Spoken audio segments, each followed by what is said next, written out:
नमस्कार। Programme 8 PM में एक बार फिर आपका स्वागत है और मैं हूं दर्शपाल गुप्ता।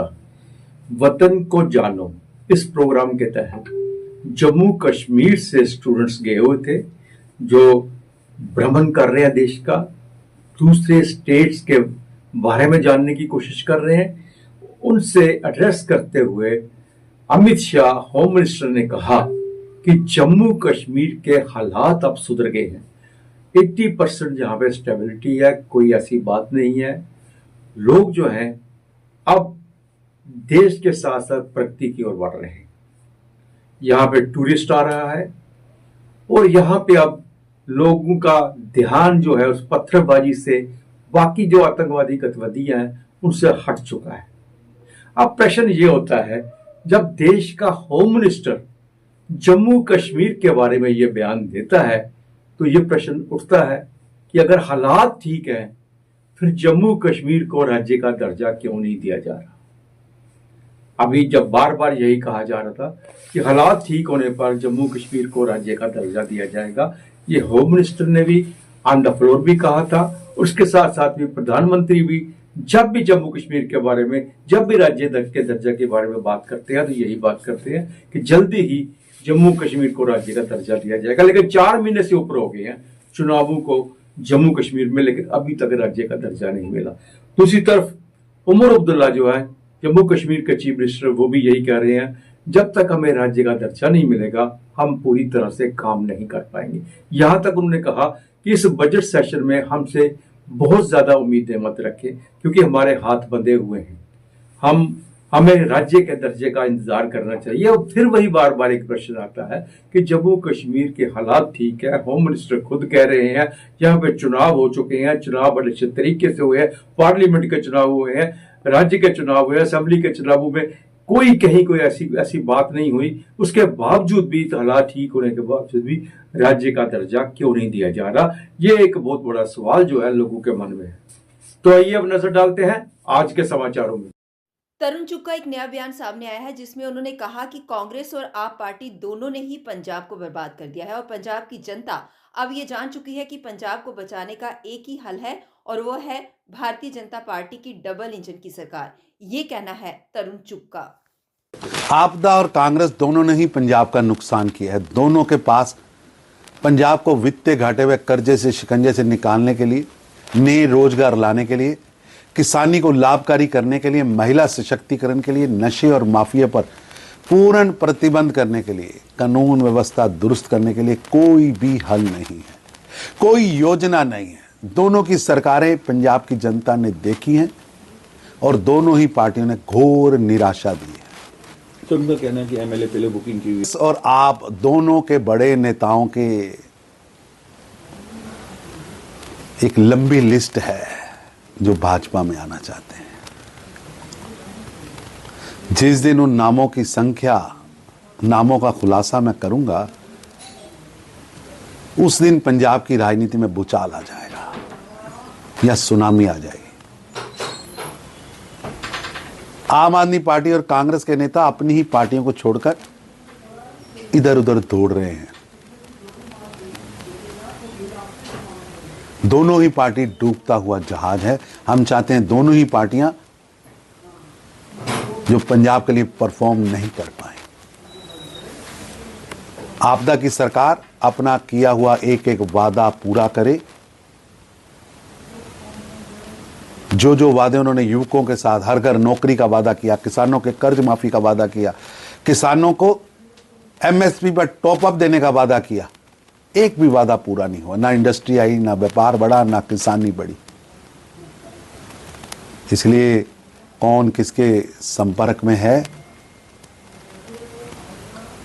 नामों की सूची क्या है, किसने एडवांस बुकिंग करा रखी है, अगर मैंने मुंह खोला तो दोनों ही पार्टियों में भूचाल आ जाएगा।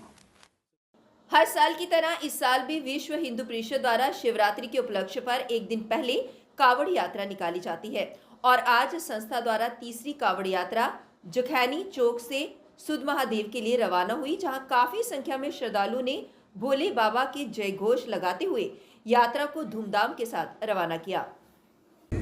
हर वर्ष की तरह विश्व हिंदू परिषद के द्वारा आज भी शिवरात्रि के अवसर पर उधमपुर से शुरू करके और उसके बाद चनैनी गुप्तेश्वर महादेव जी के यहाँ होते हुए गौरीकुंड और उसके बाद सुध महादेव में ये यात्रा जाकर के संपन्न होगी। विश्व हिंदू परिषद उधमपुर के सभी निवासी, चनैनी के सभी निवासी इस यात्रा में सम्मिलित होते हैं और इसकी सारी व्यवस्था विश्व हिंदू परिषद के द्वारा की जाती है। पूरे समाज का सहयोग रहता है और आज भी उसी ढंग से बड़े सौहार्दपूर्ण वातावरण में एक सांस्कृतिक पुनरुत्थान की प्रतीक ये शिवरात्रि के अवसर पर चलाई गई कावड़ यात्रा बहुत अच्छे ढंग से संपन्न हो रही है। इसकी बहुत बहुत बधाई उधमपुर, चनैनी, सुधमादेव के सभी निवासियों को और भोलेनाथ के सभी भक्तों। वीनस चौक पर बने खड्डे लोगों के लिए परेशानी का सबब बन रहे हैं। ये खड्डे हर दिन हादसों को न्योता दे रहे हैं। स्थानीय लोगों ने संबंधित विभाग व जिला प्रशासन से इन्हें जल्द से जल्द ठीक करवाने की मांग की। ऐसा है, पहले तो मैं आपका धन्यवाद करूंगा, आप सारे हमारे कॉल पे यहाँ पे आए। जिस तरह से वीनस चौक की इस समय खस्ता हालत हो चुकी है, मेरी कंसर्निंग डिपार्टमेंट से रिक्वेस्ट है, चाहे वो PWD है, चाहे वो म्यूनसिपैलिटी है और चाहे वो हमारी डिस्ट्रिक्ट एडमिनिस्ट्रेशन है। एक तो मैं आपके ध्यान में लाऊं, आपने देखा ही होगा, अपने कैमरामैन ने आपके दिखाया होगा कि यहाँ पे इतने खड्डे पड़ चुके हैं। यहाँ पे कभी भी खड्डे नहीं पड़ा करते थे। उसका सबसे मेजर जो कारण बना, ये अनवांटेड यहाँ पे रास्ता निकाला गया, जबकि यहाँ पे इसकी नीड नहीं थी। वो प्रॉपर चौक डेवलप हो सकता था, गोल चक्कर बन सकता था प्रॉपर बड़ पेड़ के आगे पीछे। वहाँ से गाड़ी एक इस साइड से जाती है, एक इस साइड से निकलती। एक उधमपुर का फर्स्ट चौक माना जाता है ये वीनस चौक।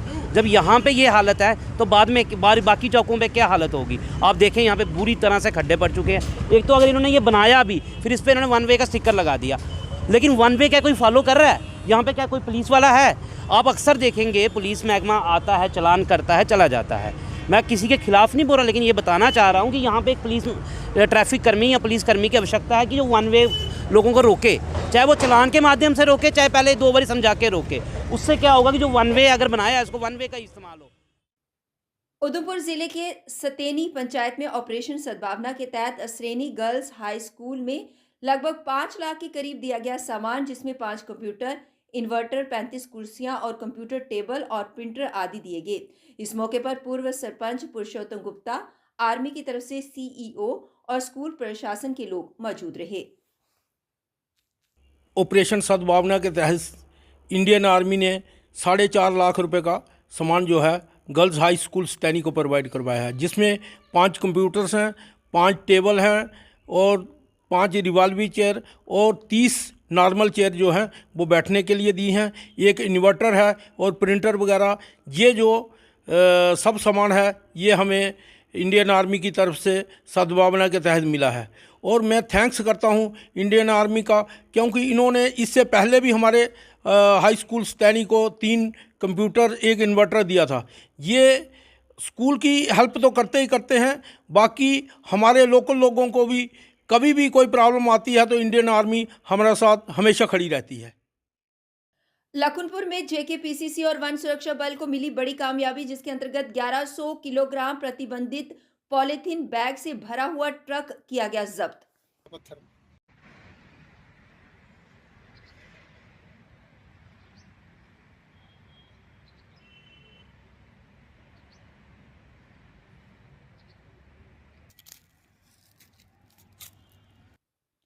मूवमेंट कालकी के समर्थन में अब सामने आए पूर्व मेयर राजेंद्र शर्मा। उन्होंने कहा कि वे पूरी तरह से समर्थन करते हैं मूवमेंट कालकी का।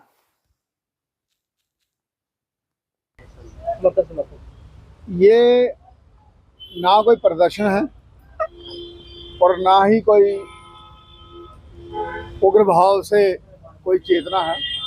ये एक जन जागरण अभियान चल रहा है और जन जागरण अभियान में सनातन धर्म की जो आस्थाएं हैं उसके प्रति जागृति की जा रही है। और इनका कहना है कि गौ माता की रक्षा होनी चाहिए, उसके लिए गौ माता को राष्ट्रीय गौ माता का दर्जा देना चाहिए और सनातन धर्म के बोर्ड की स्थापना होनी चाहिए, ताकि जो सनातन धर्म से संबंधित आस्थाएं हैं, वहाँ के धार्मिक स्थान हैं, और जो हमारी संस्कृति है उसका सुचारू रूप से संचालन हो सके, उसके लिए ये लोगों को जागृत कर रहे हैं। और यहाँ 20 अक्टूबर से बैठकर अपना समाज के लिए योगदान दे रहे हैं और हम सब इनके साथ में हैं। कोई भी समाज के लिए अच्छा काम किया जाए उसके लिए सबको जुटना चाहिए और इसीलिए आज मैं भी अपना समर्थन इनको देने के लिए यहाँ आया हूँ। रामगढ़ के तरिंडिया गांव में सरोवर व आसपास के इलाकों में संत निरंकारी संस्था की तरफ से सफाई अभियान चलाया गया। गवर्नमेंट जो है वो दूसरों की सेवा में लगे। तो आज आपने देखा हमारे कितने भाई बहन जो है वो प्रैक्टिकली जो है सफाई अभियान वो चला रहे हैं और इनका मिशन यही होता है कि इंसान जो है दूसरे के काम आ सके, दूसरे की भलाई के लिए काम कर सके, अपना जो जितना भी टाइम है वो दूसरे की भलाई के लिए काम आए। तो आज आप प्रैक्टिकल देख रहे हैं कि आज सफाई अभियान जो तिंडिया तालाब में चलाया है, तो ये मैं सोचता हूँ कि एक यहाँ नहीं पूरे हिंदुस्तान में इस किस्म की जो सफाई है वो चल रहा है, सफाई होगी। और मैं उस भगवान से प्रार्थना करता हूँ कि ये मिशन दिन दुगनी रात दुगनी तरक्की करे ताकि पूरे हिंदुस्तान में जो है वो साफ सुथरा हो सके और पूरा हिंदुस्तान जो है वो शांति भी हो और सफाई व्यवस्था भी हो। कल 8 बजे फिर आपसे भेंट होगी, तब तक इजाजत दीजिए। नमस्कार।